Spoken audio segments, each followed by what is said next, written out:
se tem um pouco a feição daquilo de fora, né? Eu acho que é mesmo, eu acho que é uma imagem, é um aspecto, é às vezes matéria que volta a viver, ou seja, não estava morto. Que a gente faz reviver na casa nova. Sim. Eu acho que isso está acontecendo aqui com esse trabalho.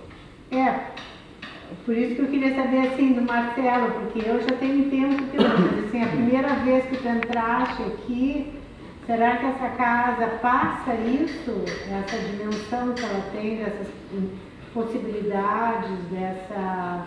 Porque a gente entra em muitas casas antigas, né? E a gente tem diversos sentimentos. E com certeza essa aqui é uma casa mais modesta do que foi essa arquitetura tradicional no sul do Brasil. Mas ela tem sua austeridade também, né? Tem um pouco... Queria saber essa foi a primeira impressão dela. A primeira impressão é de que não é uma casa mais modesta, é de que é uma casa mais moderna. E quando a gente entra nesse espaço, você fala, isso é um espaço moderno, ou contemporâneo. Sim. Porque essa casa nunca foi assim, com essa liberdade de espaço onde você revela toda essa estrutura. Estava escondida nas paredes de taipa, provavelmente tinha um pouco que escondia essa estrutura do telhado, tudo isso. Então eu acho que aqui vocês fizeram o primeiro gesto libertador da casa. E eu queria usar isso como um exemplo de você liberta a casa, mas não mata o passado. Pelo contrário, você acende outros elementos do passado que são muito interessantes para a gente que constrói, que são elementos estruturantes. Que às vezes o passado também não é porque é velho que é bom, não é porque é velho que é bonito. Essa ideia de que a gente, é muito antigo, mas é uma porcaria. Não é? Pode acontecer. É igual dizer que todo velho é bonzinho, não é. Tem velho que é cruel. Não, tem uns que vão ficando cada vez mais cruéis. Então não é verdade isso. Acho que a gente tem que se soltar, se livrar dessa pecha. Eu acho que a casa antiga tem um peso, né? E eu acho que o bom é a gente poder se libertar desse peso, né? Mas mantendo as raízes interessantes, né? A casa está aqui inteira, ela está aqui inteira, essencial. Só que quando vocês abrem esse espaço de dentro, você direciona. E no meu caso, quando cheguei para ver a casa, a casa é maravilhosa. E você já deu essa dica daqui, você já deu a dica. Essa libertação. A gente pode fazer em outros espaços, sem ser escravo do passado, sem ser escravo da restauração, respeitando o passado, mas respeitando com olhos de vida, de hoje. Porque a gente não restaura uma coisa para ficar morta, para ficar assim. Esse primeiro gesto ele é bem antigo, né? Porque na verdade quando a gente veio morar aqui eu fiz esse movimento. Só que na época faltava uma série de, vamos dizer, de um pouco de ferramentas, de possibilidades até de vivências minhas, de aprimorar essa libertação, que é o que a gente está fazendo agora. Pois a casa teve várias passagens aí que de repente não estão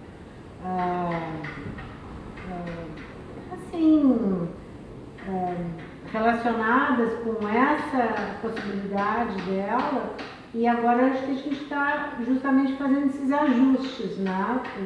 E olhando um pouco mais em profundidade para ela também, né?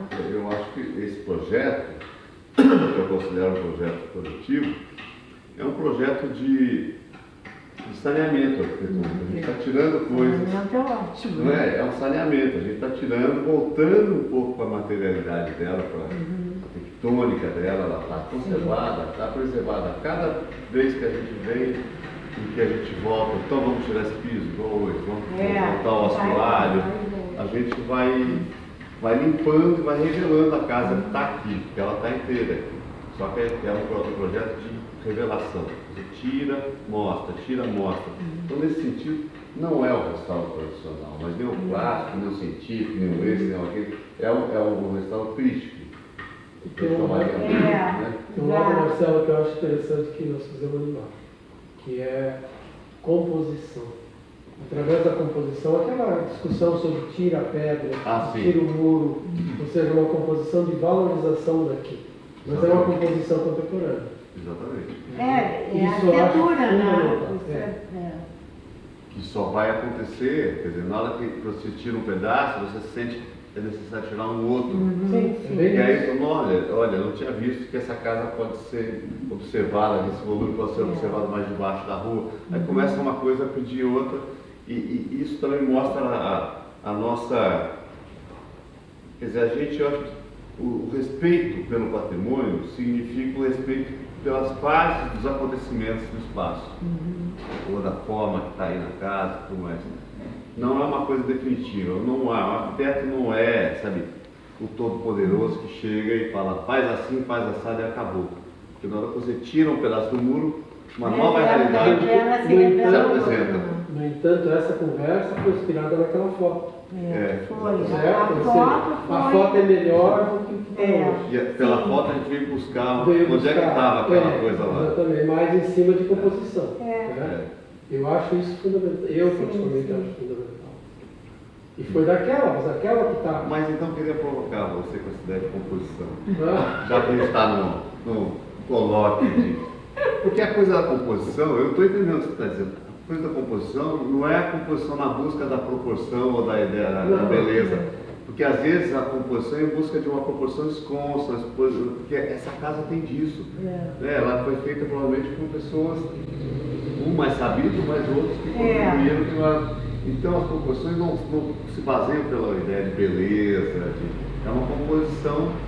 mas é uma composição que vai surgindo de uma sensibilidade causada por outras coisas, no caso a foto. Absolutamente. Que é uma coisa que estava nos incomodando, e a Isabel especialmente, desde o começo.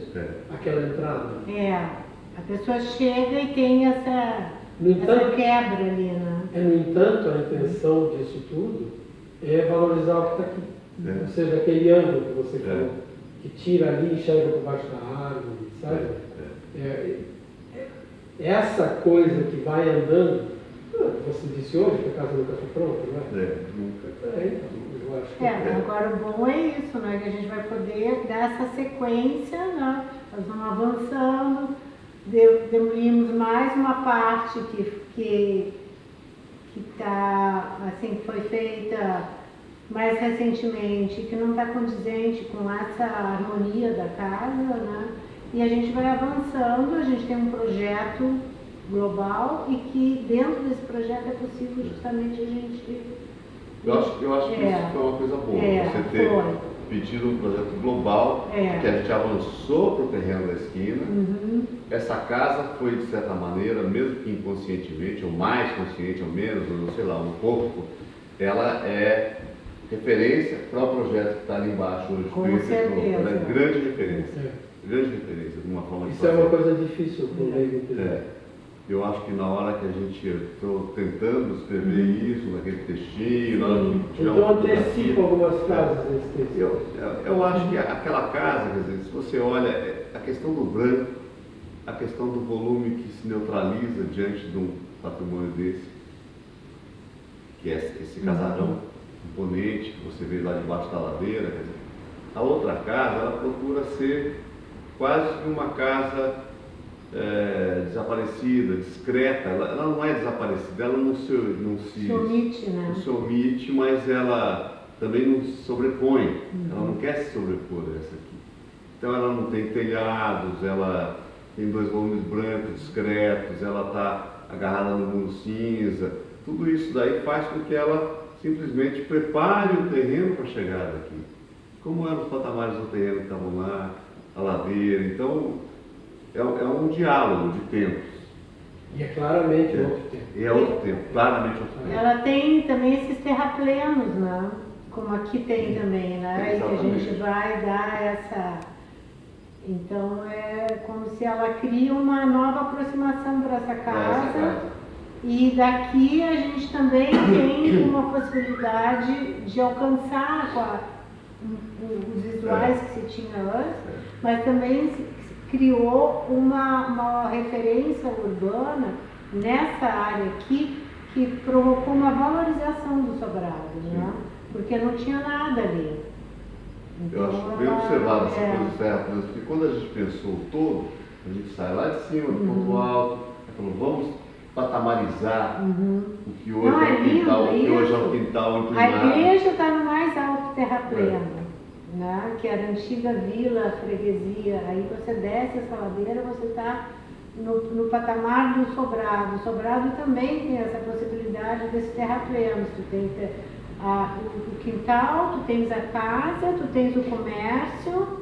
É outra casa que E aí a outra desfrutando- casa que continua tendo os e continua terraplenos. desfrutando da vista, que a gente vê aqui sentado, a gente vê só a areia das dunas, um pouquinho da água, quer dizer, não vê nem aquelas casas que são mais desagradáveis que a gente não quer ver, né? A gente vê aquela faixa de montanha do que era a paisagem quase que natural.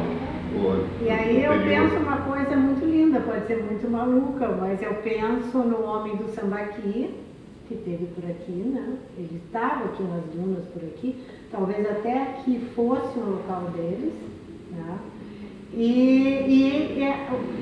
Eles tinham essa questão dos observatórios, que os sambaquis eram, na verdade, esses grandes terraplenos que eles criavam para os seus rituais sagrados, né? Então, eu acho que a gente está aqui também numa época na frente do homem do Sambaqui, mas, de certa forma, em locais que eles habitaram. É bom ter essa consciência, né? Da reconquista Eu do penso território. Assim. muito nisso. É uma reconquista de território.